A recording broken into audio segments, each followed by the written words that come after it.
He was born 3 miles out of Lodi, California.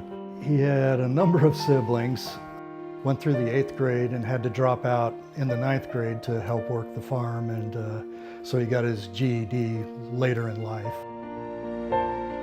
He'd been deferred for a long time. He worked for Blue Mountain Cannery, and it was one of those jobs, civilian jobs, where they wouldn't draft him, and so he got out of that job and he was drafted pretty much immediately. He was very relieved. He had a lot of guilty feelings that he wasn't going over there.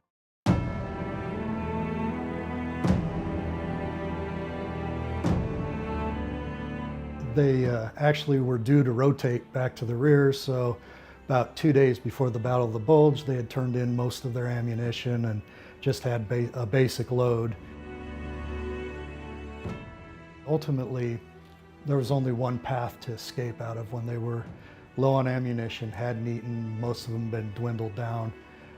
They took off up this incredibly steep hill, and my granddad made it about 3/4 of the way out.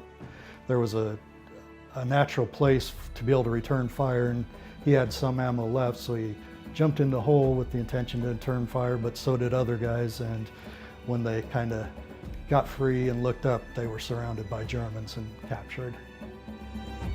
My granddad, about the time he was captured, was 5'10"-ish, or 5'10", 165 pounds, and he lost 60 pounds in the 5 months of captivity.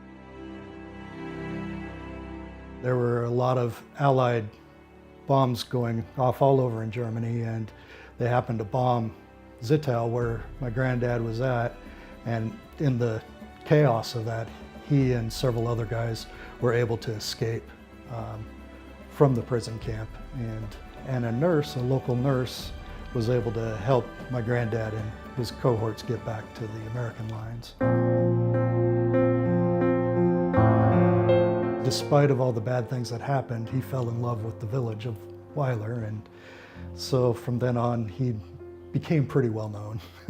A real great thing happened in 2004. 2004 was the 60th anniversary of the Battle of the Bulge, so my granddad was invited back to Weiler, Luxembourg, so I got to see the actual terrain that all these stories took place in, and it was pretty awe-inspiring. The U.S. ambassador in Luxembourg came to the ceremonies, and he honored my granddad as well.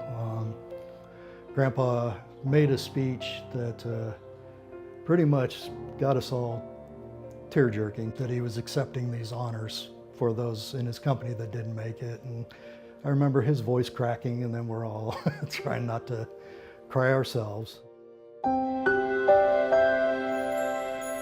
2010, in March, he had a series of heart attacks, and the final one, he wound up going to hospice. So his funeral took place at Deschutes Memorial Gardens in the chapel there, and it literally was standing room only. There were people standing around. All the pews were completely full. It was amazing the number of people that have been touched and affected by my granddad over the years. And he stayed humble the entire time. He just kept it together. He was gracious. He was just an incredible man right till the day he died.